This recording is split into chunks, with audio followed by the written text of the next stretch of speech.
It's real evidence, real eyewitnesses, hundreds and hundreds and hundreds of them, now along with surveillance videos in 2 states.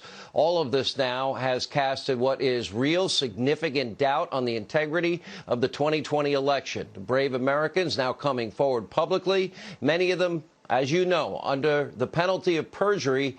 They deserve to be heard. I thought we called them patriotic and courageous and needed to be believed. Oh, we should believe. What happened to them? Now, tonight, we start in the great state of Georgia, where it appears Governor Brian Kemp may have actually finally taken a baby step in the right direction, while he still has steadfastly refused to call a special legislative session to fix the problems with the 2-tiered signature verification system, the one that, I don't know why the Secretary of State agreed to. The governor's finally asking the Secretary of State to do the right thing and do a full signature audit. Here's what the governor of Georgia told Laura Ingraham last night. Take a look. You know, I called early on for a signature audit. Obviously, the Secretary of State, per the laws and the Constitution, would have to order that. He has not done that. I think it should be done. I think, especially with what we saw today, it raises more questions. There needs to be transparency on that. I would again call for that, and I think in the next 24 hours, hopefully we'll see a lot more from the hearings that the legislature had today, and we'll be able to look and see what the next steps are. All right, despite all of the evidence of really serious flaws in the entire signature matching process and suspicious surveillance video on election night, by the way, Governor, call the legislature into special session. Fix it before January 5th. Georgia's Secretary of State still recertifying the election results despite all of the serious unanswered questions about what happened in Fulton County, despite 2 separate signature verification systems. It gets worse because Georgia's election implementation manager, Gabriel Sterling, is, well, just dismissing the explosive new video evidence, trying to claim there was nothing odd at all. Now, about the video that we showed you last night, showing that shortly after, observers, and there are about 100 of them, have all said they were asked to leave the room on election night in Fulton County. Several large, mysterious suitcases believed to be filled with ballots, were told by people there were filled with ballots, rolled out from under a table in the State Farm Arena. And the same election official claims that poll workers weren't sent home at all. That directly contradicts the affidavits under the penalty of perjury and video evidence and reports from election night itself. For example, look at this tweet from ABC News on election night reading, "The election department sent the ballot counters at the State Farm Arena in Atlanta home at 10:30 p.m. In response, the chairman of the Georgia Republican Party tweeted out, quote, "Our Georgia Secretary of State and crack team are busily investigating whether or not Fulton County election officials sent our monitors home on election night, as if the question is actually in dispute." He's right. It is not in dispute. So, do you trust your Secretary of State, Georgia? I don't. Where is his sense of fairness and urgency and the rule of law? Where are the actions to restore election integrity ahead of this important runoff? Where is his actions to have 1 signature verification system in the state, not 2?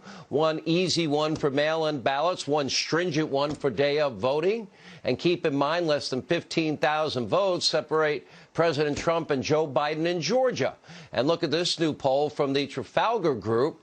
That's Robert Cahaley, friend of this program, finding a majority of voters believe the presidential elections were compromised enough to change the outcome.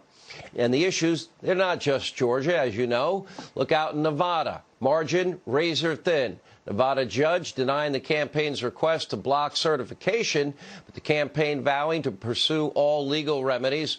We'll have an exclusive reaction tonight from the lead attorney in Nevada straight ahead. Look at your screen. The campaign submitted 20 binders with 8,000 pages of evidence in just in Nevada alone. That's 130,000 illegal ballots that they're saying were cast, including potentially 42,000 people who voted twice, 23,000 that were mailed to out-of-state ineligible voters, 44,000 ballots cast from non-existent or commercial addresses. What are we going to ignore this? 1,500 votes from people who are dead. Here's the Trump lawyer, Jesse Bunnell, yesterday explaining just what is at stake here. Take a look. Every single one of these instances that we've identified has resulted, again, in the votes of honest Nevadans being disenfranchised. But what we can't do is turn a blind eye to voter fraud if we're going to keep being the beacon of representative democracy of the world. When it goes bad, and here it went bad, we can't just turn a blind eye to it. That's not what we do in America. We make it right. We are asking the court to make it right. And the way to do that is to make sure that improperly elected electors don't represent Nevada in the Electoral College. All week on this show, while so many in the mob and the media, most of the mob and the media ignoring, bringing you the evidence, bringing you firsthand accounts from real whistleblowers all over the country telling their stories of suspicious activity that they witnessed during this election. Here's just a small sample. Take a look. I have never seen such poor handling of not only the machinery, but the chain of custody from the very beginning was so flawed. I voted in person. Everything went fine after that. The next day, my mom called the voter center and was told that somebody voted absentee in my name on October 7th. Voters did see the double counting on the jams. I saw that several times. They would take the ballots that were just scanned and just rescan them again.